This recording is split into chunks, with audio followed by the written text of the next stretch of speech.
Welcome to my channel आस्वाद आनंदाचा। आज के लेक्चर में हम 11 चैप्टर सर्कल का रिवीजन करेंगे। सबसे पहले देखते हैं कि व्हाट इज सर्कल। सर्कल क्या है? तो सर्कल एक राउंड शेप फिगर है जिसमें कॉर्नर्स होते नहीं है। सर्कल क्या है? एक राउंड शेप फिगर है, उसमें कॉर्नर्स होते नहीं है। यहाँ पे देखिए ये क्या है? ये सर्कल है, राउंड शेप में है और इसमें कॉर्नर्स नहीं है। देखिए ये सर्कल के सबसे बीच वाला बिंदु है, इसे हम लोग कहते हैं सेंटर ऑफ सर्कल। ये सर्कल है, सर्कल के ये बीच में एक पॉइंट है, इस पॉइंट को हम लोग क्या कहते हैं? सेंटर ऑफ सर्कल कहते हैं। सर्कल के बीच में जो पॉइंट रहता है उसे हम लोग सेंटर ऑफ सर्कल कहते हैं। उस सेंटर ऑफ सर्कल से हमने अगर सर्कल पे एक लाइन बना दी तो इसे हम लोग कहते हैं रेडियस।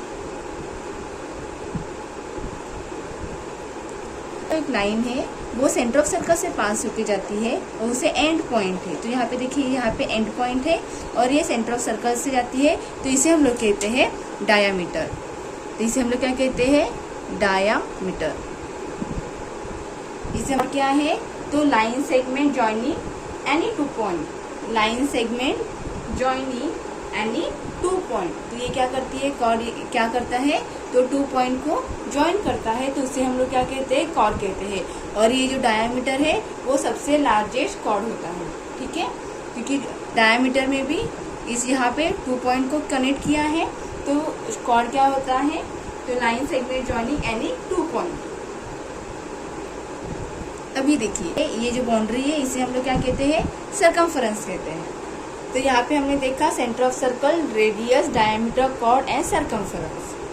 अभी समझ लेते हैं कि अगर आपको रेडियस दिया है तो डायमीटर कैसे निकालते हैं। देखिए ये सेंटर ऑफ सर्कल है, सेंटर ऑफ सर्कल से अगर हम लोग ये जो सर्कल है उस पर हम लोग एक लाइन लेते हैं तो उसे हम लोग कहते हैं रेडियस। ये सेंटर ऑफ सर्कल है, इस सर्कल सेंटर ऑफ सर्कल से हमने ये जो सर्कल है इसके ऊपर लाइन बना दी यहाँ से यहाँ तक, तो उसे हम लोग रेडियस कहते हैं। तो यहाँ पे देखिए यहाँ पे ये रेडियस हो गया, यहाँ से ये रेडियस हो गया, तो हम लोग रेडियस आर से डिनोट करते हैं। तो ये एक आर हो गया, ये एक आर हो गया। तो डायमीटर क्या है? जो सेंटर ऑफ सर्कल से पास होता है और उसके एंड पॉइंट होते हैं। यहाँ पे देखिए इसके ये एंड पॉइंट हो गए हैं और वो सेंटर ऑफ सर्कल से पास हुआ है तो उसे हम लोग क्या कहते हैं? डायमीटर कहते हैं। तो अगर आपको रेडियस दिया है तो डायमीटर कैसे निकालेंगे?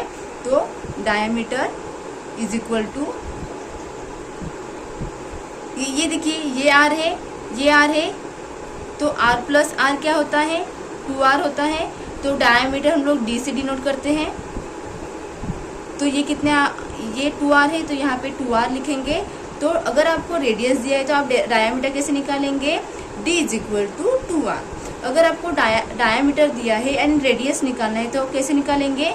तो रेडियस इज इक्वल टू, यहाँ पे देखिए ये 2 यहाँ पे रेडियस के साथ मल्टीप्लिकेशन में है, इक्वल टू के दूसरे साइड में जाएगा तो वो डिवाइड हो जाएगा, तो यहाँ पे आ जाएगा d डिवाइड बाई 2। तो ये इस तरीके से हम लोग रेडियस निकालेंगे। और अगर आपको रेडियस दिया है तो इस तरीके से हम लोग डायमीटर निकालेंगे।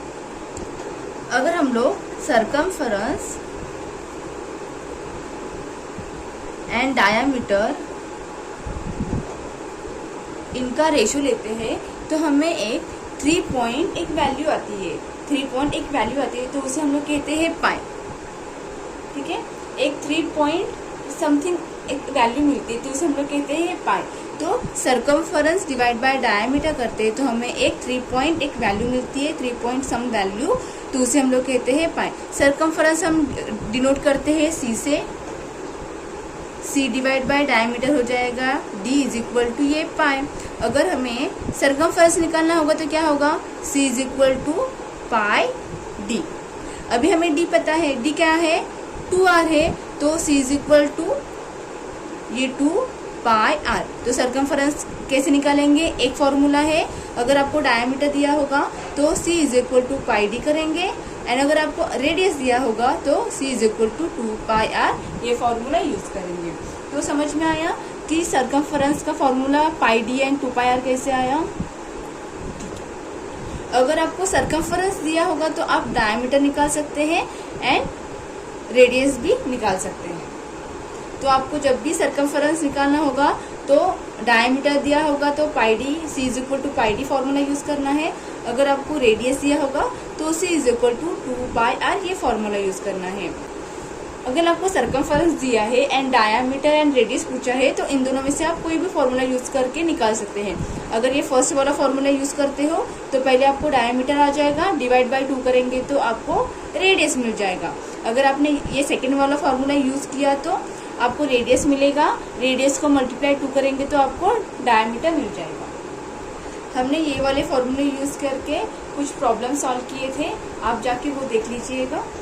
अभी हम देखते हैं, देखिए आर्क ऑफ द सर्कल में देखिए ये सर्कल है, इस सर्कल में आर्क क्या है तो ये सर्कमफरेंस का पार्ट है, ये पूरा ये बाउंड्री है, उसे हम लोग क्या कहते हैं सर्कमफरेंस कहते हैं।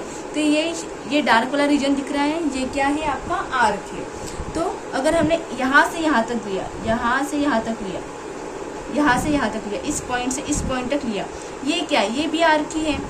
अगर हमने यहाँ से यहाँ तक लिया, ये भी आर्क है। अगर हमने यहाँ से यहाँ लिया, ये भी क्या है, ये आर्क ही है।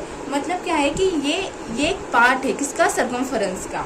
तो आर्क में हम लोग मेजर आर्क देखते हैं और एक माइनर आर्क देखते हैं और सेमी सर्कुलर आर्क देखते हैं। तो हम लोग आर्क में क्या क्या देखेंगे, major arc, minor arc and semicircular arc.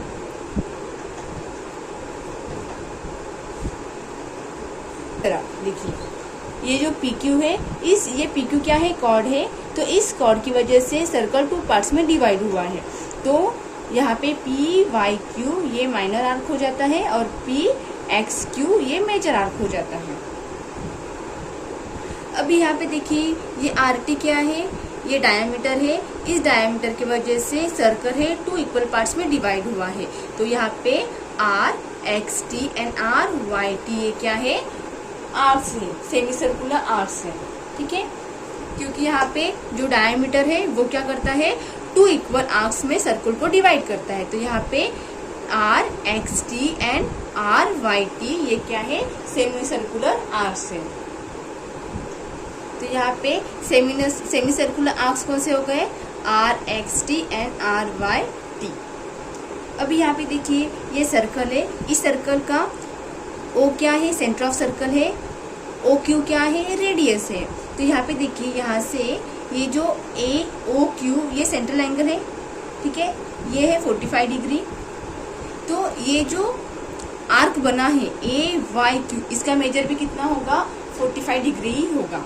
यहाँ पे देखिए ये जो सेंट्रल एंगल है AOQ ये 45 है, तो ये जो आर्क रहेगा वो AYQ रहेगा। तो ये क्या है, ये माइनर एंगल है, 180 डिग्री से ये तो लेस है ना। तो ये AOQ ये क्या है, 45 डिग्री है। तो ये जो करस्पॉन्डिंग आर्क है AYQ ये भी 45 डिग्री का ही रहेगा। और ये क्या है, ये माइनर आर्क है। अभी मेजर आर्क निकालना होगा तो कैसे निकालेंगे हम लोग, देखिए ये जो O क्या है, ये सेंटर ऑफ सर्कल है और OQ क्या है, रेडियस है। तो यहाँ पे देखिए AOQ ये सेंट्रल एंगल है, ये कितना है, 45 डिग्री है। और इसका करस्पॉन्डिंग आर्क कौन सा है, AYQ है। तो ये जो AOQ 45 डिग्री है, तो AYQ मतलब इस सेंटर ऑफ एंगल का करस्पॉन्डिंग आर्क वो भी क्या रहेगा, 45 डिग्री रहेगा। जिसे हम लोग कैसे लिखेंगे, measure RAYQ is equal to 45 degree. Major arc निकालना है तो हम लोग कैसे निकालेंगे, the measure of a major arc. अगर हमें मेजर आर्क निकालना होगा तो कैसे निकालेंगे, the measure of a major arc is equal to 360 degree minus measure of a corresponding minor arc. देखिए यहाँ पे तो सर्कल होता है वो 360 डिग्री का होता है। तो 360 में से ये पूरा का पूरा 360 में से ये माइनर आर्क माइनस करेंगे तो हमें क्या मिलेगा, measure of a major arc मिलेगा। The measure of the complete circle is 360 degree. The measure of the complete circle is 360 degree. अब देखते हैं measure of a semicircular arc. यहाँ पे देखिए ये measure of a semicircular arc. देखिए यहाँ पे एक सर्कल है, इस सर्कल में RT एक डायमीटर है। इस डायमीटर ने सर्कल को 2 आर्क्स में डिवाइड किया है, RXT एंड RYT। तो यहाँ पे ये दोनों के दोनों कैसे इक्वल है। तो ये सर्कल होता है वो 360 डिग्री का होता है, तो ये इक्वल आर्क्स रहेंगे। तो ये 360 का अगर सर्कल है तो ये कितने का हो जाएगा, 180 का। ये कितने का हो जाएगा 180 का, क्योंकि ये क्या है इक्वल आर्क्स है। तो measure of a semicircular arcs कैसे रहेंगे, यहाँ पे R X T and R Y T, ये दोनों भी 180 डिग्री के रहेंगे। अगर आपको ये लेक्चर पसंद आए तो लाइक करें, शेयर करें, सब्सक्राइब करें। अगर आपको इसमें कुछ भी डाउट रहेगा तो कमेंट सेक्शन में बताइएगा, हम आपको फिर से एक्सप्लेन करेंगे। Thank you for watching.